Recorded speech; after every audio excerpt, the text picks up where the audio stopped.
विश्व brain tumour दिवस, कारण, लक्षण और उपचार। ब्रेन ट्यूमर के बारे में जागरूकता बढ़ाने और लोगों को शिक्षित करने और ब्रेन ट्यूमर के रोगियों और उनके परिवारों को श्रद्धांजलि देने के उद्देश्य से 8 जून को विश्व ब्रेन ट्यूमर दिवस मनाया जाता है। हर साल 8 जून को वर्ल्ड ब्रेन ट्यूमर डे के रूप में मनाया जाता है। यह पहल शुरू में जर्मन ब्रेन ट्यूमर एसोसिएशन द्वारा की गई थी और अब इसे ब्रेन ट्यूमर के बारे में जागरूकता बढ़ाने और लोगों को शिक्षित करने के लिए दुनिया भर में मनाया जाता है। दुनिया भर में प्रतिदिन 500 से अधिक नए मामलों में ब्रेन ट्यूमर का निदान किया जाता है। ब्रेन मेटास्टेस का कारण बनने वाले ट्यूमर वाले रोगियों की संख्या इससे भी अधिक है। यह बच्चों में सबसे आम प्रकार का कैंसर है। भारत में ब्रेन ट्यूमर की घटना और व्यापकता बढ़ रही है। बचपन के कैंसर पर एक अध्ययन के अनुसार ब्रेन ट्यूमर लड़कियों में और यहां तक वयस्कों में दोनों लिंगों में सबसे आम है, हालांकि राज्यों में कुछ भिन्नता है। गोंदिया जिले के जानकी हॉस्पिटल में न्यूरोसर्जन डॉक्टर सनी जायसवाल ने 6 महीने के बच्चे को जीवनदान दिया, वही कई मरीजों का इलाज किया। यह अस्पताल में किसी भी गरीब अथवा गंभीर रोगियों का पहले इलाज किया जाता है, ना कि पैसों के लिए तंग किया जाता है। ऐसे कई इलाज डॉक्टर सनी जायसवाल ने मुफ्त में किए। उनका कहना है कि पहले मरीज की जान बचाना ही हमारा ध्येय है। जानकी अस्पताल में गंभीर से गंभीर ब्रेन ट्यूमर और ब्रेन की सफलतापूर्वक इलाज और ऑपरेशन किए गए।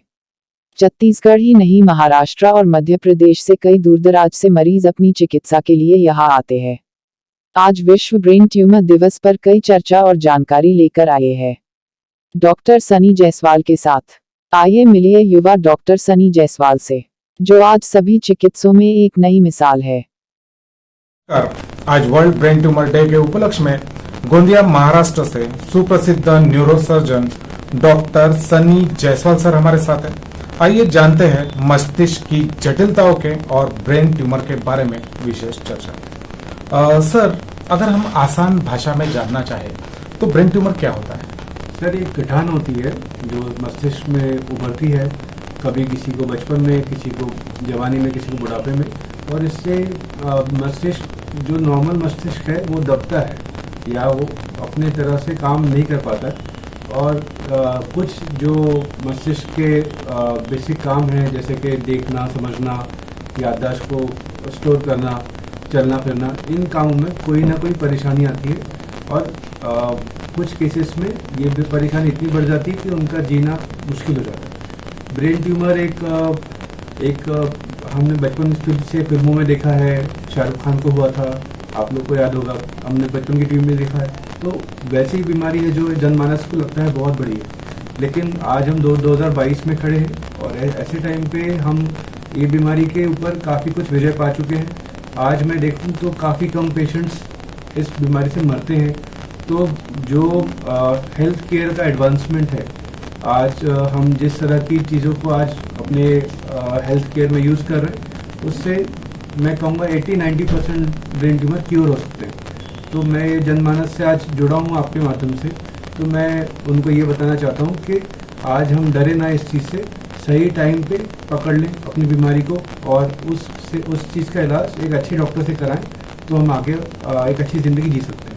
सर, अगर हम कारणों की बात करें तो क्या ऐसे मुख्य कारण होते हैं ब्रेन ट्यूमर होने? कारण आजकल है मोबाइल का ज़्यादा यूज़, एक प्लास्टिक की चीज़ों, जो प्लास्टिक के यूटेंसिल्स हैं या जो आजकल नए वाले फर्टिलाइज़र्स हैं, कई बार प्रिजर्वेटिव्स होते हैं, ऐसी चीज़ें वो एक कारण बन के उभर के आई है। और कई बार अपना जो आजकल का खाना है इतना एडल्ट्रेटेड है, इतना मिलावटी वाला है, तो उसमें बॉडी को जो ज़रूरी न्यूट्रिएंट्स या जो पहले के लोगों को कुछ होता नहीं था, आजकल चीज़ें बढ़ गई हैं। मेरा सबसे छोटा पेशेंट जो मैंने ब्रेन ट्यूमर का ऑपरेट किया वो 6 महीने का था। तो ये चीज़ें अब बढ़ रही हैं दिन ब दिन। तो हम ये जानते हैं कि कारणों में अगर हम देखें तो सबसे बड़ी चीज़ है कि कैंसर के लिए जो मोबाइल का यूज़ और अलग अलग केमिकल्स जो बॉडी में नहीं जाना चाहिए वो जा रहा है। सर, लक्षण अगर आप इसमें देखेंगे तो एक बहुत बड़ा लक्षण होता है हेडेक।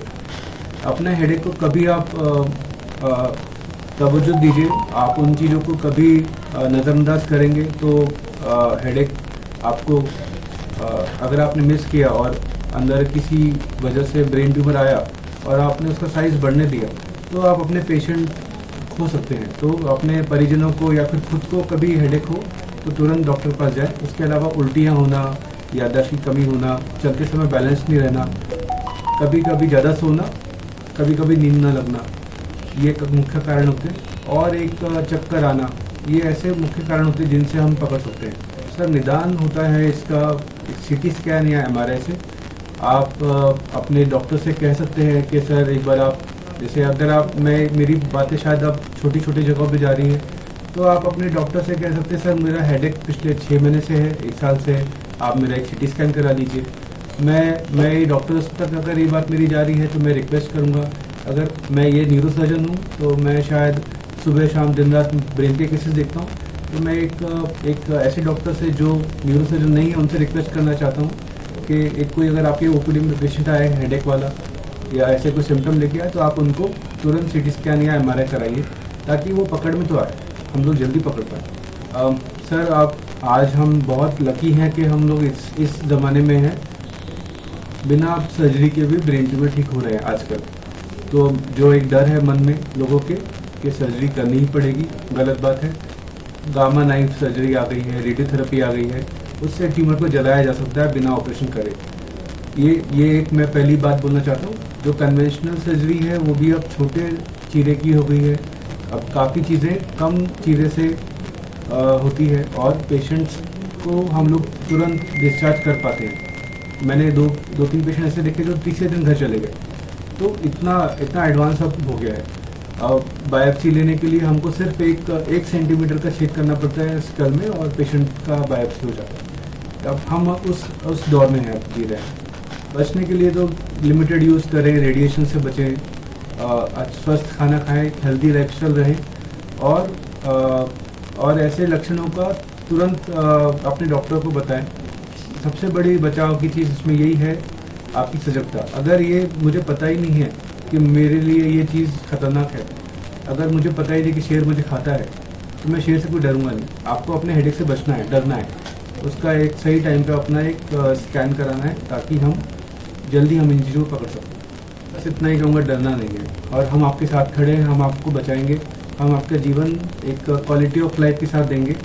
और हम इस आने वाले मतलब मेरी ज़िंदगी में मैं शायद जितना भी जी हूँ एक डॉक्टर के नाते, मैं अपने किसी पेशेंट को एक्सपायर मरने नहीं दूंगा ब्रेन ट्यूमर की वजह से। एक ये हर डॉक्टर का, हर न्यूरोसर्जन का एक प्रण होता है कि हम अपने एक कला से या जो हमको साइंस मिला है उससे हम उन लोग की ज़िंदगी बचा सकते हैं। बस इतना ही बोलना चाहता हूँ। हम बात करें Janaki new life multi speciality hospital की, तो ब्रेन ट्यूमर से रिलेटेड किस किस प्रकार की सुविधाएं Janaki new life multi speciality hospital में उपलब्ध है? ब्रेन ट्यूमर के लिए सर अगर किसी पेशेंट को सर्जरी की ज़रूरत है तो हम उनकी सर्जरी करने के लिए एक माइक्रोस्कोप नाम की चीज़ होती है जो सूक्ष्म नसों को देख पाती है और उनको कटने से बचाती है, और ऐसा करने से एक पेशेंट का सर्जरी सेफ हो जाता है। तो ऐसी सुविधाएं हमारे पास है। इसके अलावा काफ़ी एडवांस चीज़ें, एंडोस्कोप और एक न्यूरो नेविगेशन, ये चीज़ें हमारे पास हैं। तो इससे हम अपने पेशेंट को सेफ रख पाते हैं ताकि जब पेशेंट जब ऑपरेशन थिएटर में जाए और वहाँ से बाहर आए तो कम से कम डेफिसिट रहे, कम से कम उसके अंदर खराबियाँ रहे, उस चीज़ का ध्यान रखना पड़ता है। इस चीज़ को ही ध्यान रख के हम लोगों ने जानकी न्यू लाइफ हॉस्पिटल में ब्रेन की सर्जरी चालू करी। और ये जो मध्य भारत के एक उभरते हुआ हॉस्पिटल है जिसमें हम लोग आज वो चीज़ें कर पा रहे जिस चीज़ के लिए लोगों को बड़े शहरों में इस जगह से 2 गुना 3 गुना पैसे देना पड़ता था, उन चीज़ों का इलाज यहाँ आराम से हो जाता है। तो वही एक संकल्प लेके हम लोग आगे बढ़े हैं और अगर ये बातें सब तक पहुँच रही हैं तो हम जुड़ना चाहेंगे। जितने ज़्यादा लोगों की हम हेल्प कर पाए तो ज़्यादा अच्छा रहेगा। सर देखिए, हम जानकी न्यू लाइफ हॉस्पिटल, आज हम एक इंटरनेट वाली दुनिया में हैं। आप जानकी हॉस्पिटल का नाम अगर आपने सर्च किया तो आपको वहाँ कॉन्टैक्ट नंबर मिल जाएगा। और सबसे बड़ी चीज़ है विश्वास अगर है, आप इस डॉक्टर के प्रति विश्वास की तरफ से देखते हैं तो आप ढूंढते हुए मुझे तो आराम से आ जाएंगे। वो चीज़ नीचे दिए गए नंबरों पे आप दवाखाने को संपर्क कर सकते हैं, हमारी टीम आपके साथ जुड़ जाएगी, आप कभी भी यहाँ पर आ सकते हैं।